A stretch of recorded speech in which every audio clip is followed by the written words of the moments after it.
Kementerian Kesehatan memutuskan memberikan dosis penguat atau booster kedua bagi tenaga kesehatan.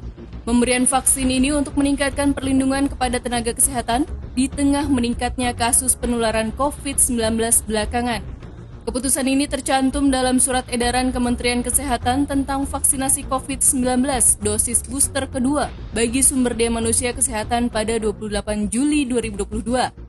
Kepala Dinas Kesehatan dan pimpinan fasilitas kesehatan diminta untuk mulai memberi vaksinasi booster kedua bagi tenaga kesehatan mulai hari ini, 29 Juli 2022.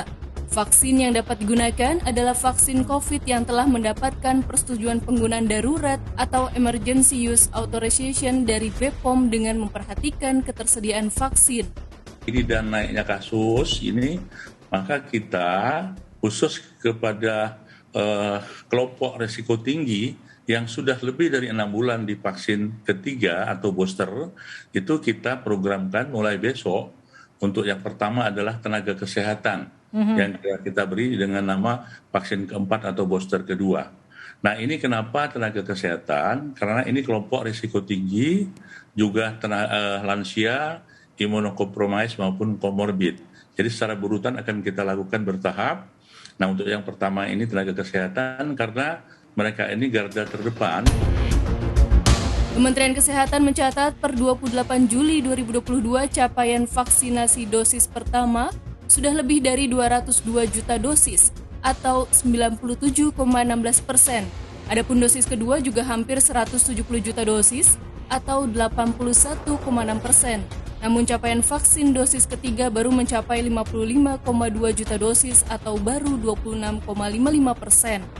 Lalu kapan vaksinasi booster kedua digelar untuk masyarakat umum?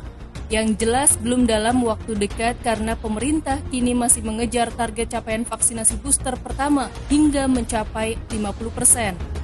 Ya, kita akan target dulu 50% Mbak ya, sebagaimana standar WHO, walaupun kita menginginkan pencapaiannya lebih dari 50 yaitu 70%. Ya, kita perkirakan untuk sampai 50% mungkin 2-3 bulan ini. Dan untuk yang 70 atau lebih ya di tahun 2022 ini, Mbak. Dengan mobilitas warga yang kian tinggi, risiko penularan COVID-19 juga semakin besar. Bahkan data terakhir angka penularan COVID-19 sudah mencapai 6.000 kasus per hari. Untuk itu segerakan vaksinasi booster dan tetaplah bermasker baik di dalam maupun luar ruangan.